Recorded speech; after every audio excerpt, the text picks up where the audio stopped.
ನಮಸ್ತೆ ಎಜೆ ನ್ಯೂಸ್ಗೆ ಸ್ವಾಗತ.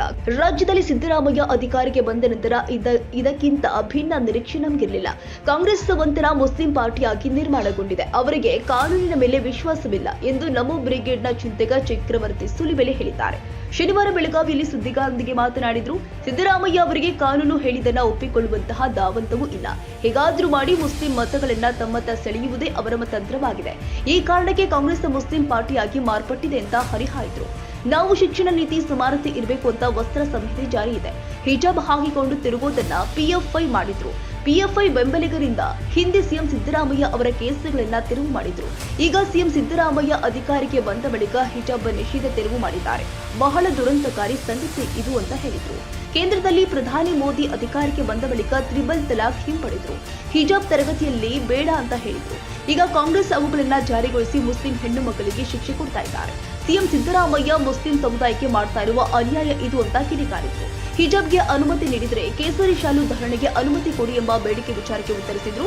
ಇದು ಈ ಹಿಂದೆಯೂ ಗಲಾಟೆ ಆಗಿತ್ತು, ಈಗಲೂ ಕೂಡ ಗಲಾಟೆ ಆಗಲಿದೆ. ಇದು ಇನ್ನೊಂದು ವೈರತ್ವಕ್ಕೆ ಕಾರಣವಾಗಲಿದೆ. ಇದಕ್ಕೆ ಸಿಎಂ ಸಿದ್ದರಾಮಯ್ಯ ಈ ಬಗ್ಗೆ ಕಿಡಿ ಹಚ್ಚಿದ್ದಾರೆ. ಈ ಹಿಂದೆ ರಾಜ್ಯ ಸರ್ಕಾರ ತೆಗೆದುಕೊಂಡ ನಿರ್ಧಾರ ಸುಪ್ರೀಂ ಕೋರ್ಟ್ ಎತ್ತಿ ಹಿಡಿದಿತ್ತು. ಕಾಂಗ್ರೆಸ್ ಹಿಜಾಬ್ ಧಾರಣೆ ನಿಷೇಧ ರದ್ದು ಮಾಡುತ್ತಿರುವುದು ದುರಂತ ಎಂದರು. ಇನ್ನು ಕಾಲೇಜು ಮಕ್ಕಳಲ್ಲಿ ಸಹಜವಾಗಿ ವಸ್ತ್ರಧಾರಣೆ ಸಂಬಂಧ ಗಲಾಟೆಗೆ ಕಾರಣವಾಗಲಿದೆ. ಇದನ್ನ ಬಿಜೆಪಿಯವರು ಆರ್ ಅಶೋಕ್ ಹೇಳುವುದಲ್ಲ. ಮುಸ್ಲಿಂ ಹುಡುಗಿಯರು ಹಿಜಾಬ್ ಹಾಕಿಕೊಂಡಾಗ, ಹಿಂದೂ ಹುಡುಗರು ಕೇಸರಿ ಹಾಕೊಂಡಾಗ ಯಾರು ವಿರೋಧ ಮಾಡಲು ಸಾಧ್ಯವಿಲ್ಲ. ಸಿದ್ದರಾಮಯ್ಯ ಅವರು ಅತ್ಯಂತ ಕಡಿಮೆ ಅವಧಿಯಲ್ಲಿ ಜನರಿಂದ ತಿರಸ್ಕಾರಕ್ಕೆ ಒಳಗಾಗಿದ್ದಾರೆ ಎಂದರು. ತುಷ್ಟೀಕರಣ ಮೂಲಕ ಸಿದ್ದರಾಮಯ್ಯ ಅವರು ಈಗ ಮತಗಳಿಗೆ ಹಾಗೆ ಮಾಡಿದ್ದಾರೆ. 10,000 ಕೋಟಿ ಮುಸ್ಲಿಂ ಸಮುದಾಯಕ್ಕೆ ನೀಡುವುದಾಗಿ ಸಿಎಂ ಹೇಳಿದ್ದಾರೆ. ಇಷ್ಟೊಂದು ಹಣವನ್ನ ಎಲ್ಲಿಂದ ತೆಗೆದುಕೊಂಡಿದ್ದಾರೆ? ಎಸ್ಟಿ, ಒಬಿಸಿ ಫಂಡ್ ನಿಂದ ತೆಗೆದುಕೊಡುತ್ತಾರೆಯೇ ಎಂದ ಅವರು, ವಿದ್ಯಾರ್ಥಿ ವೇತನ ಸ್ಥಗಿತಗೊಳಿಸಲಾಗಿದೆ. ಸಿದ್ದರಾಮಯ್ಯ ರಾಂಗ್ ಪಥದಲ್ಲಿ ನಡೀತಾ ಇದ್ದು ಒಳ್ಳೆಯ ಬೆಳವಣಿಗೆ ಇಲ್ಲ ಎಂದರು. ಇನ್ನು ಕರ್ನಾಟಕವನ್ನ ಕಷ್ಟಪಟ್ಟು 25 ವರ್ಷ ಮುಂದೆ ತೆಗೆದುಕೊಂಡು ಹೋಗಲಾಗಿತ್ತು. ಆದರೆ ಈಗಿನ ಸರ್ಕಾರ 50 ವರ್ಷ ಹಿಂದಕ್ಕೆ ಕರೆದೊಯ್ಯಲು ಬೇಕಾದಂತೆ ಮಾಡ್ತಾ ಇದ್ದಾರೆ ಅಂತ ಆಕ್ರೋಶ ಹೊರಹಾಕಿದ್ರು. ಸಿದ್ದರಾಮಯ್ಯನವರು ಅಧಿಕಾರಕ್ಕೆ ಬಂದಾಗಲಿಂದ ಇದಕ್ಕಿಂತಲೂ ಭಿನ್ನವಾದ ನಿರೀಕ್ಷೆ ನಮ್ಗಳದ್ದೇನೂ ಇರಲಿಲ್ಲ. ಕಾಂಗ್ರೆಸ್ ಒಂಥರ ಮುಸ್ಲಿಂ ಪಾರ್ಟಿಯಾಗಿ ನಿರ್ಮಾಣಗೊಂಡ್ಬಿಟ್ಟಿದೆ.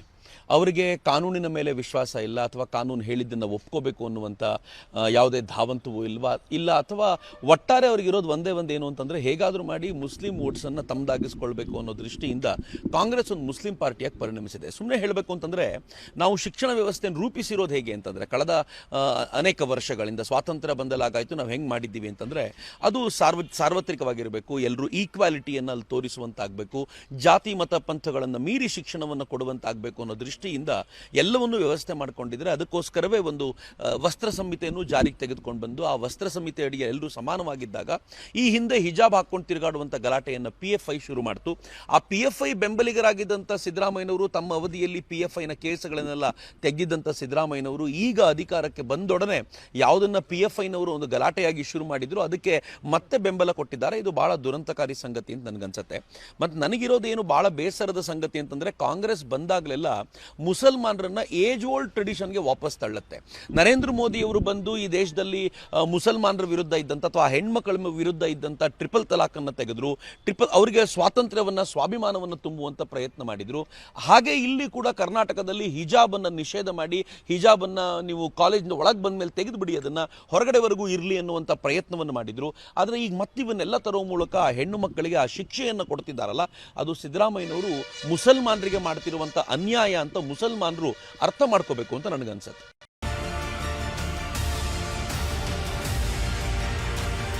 ತಾಜಾ ಸುದ್ದಿಗಾಗಿ ಎಜೆ ನ್ಯೂಸ್ 24x7 ಗೆ ಸಬ್ಸ್ಕ್ರೈಬ್ ಮಾಡಿ ಮತ್ತು ಬೆಲ್ ಐಕಾನ್ ಒತ್ತಿ ತಪ್ಪದೇ ಲಿಂಕ್ ಶೇರ್ ಮಾಡಿ.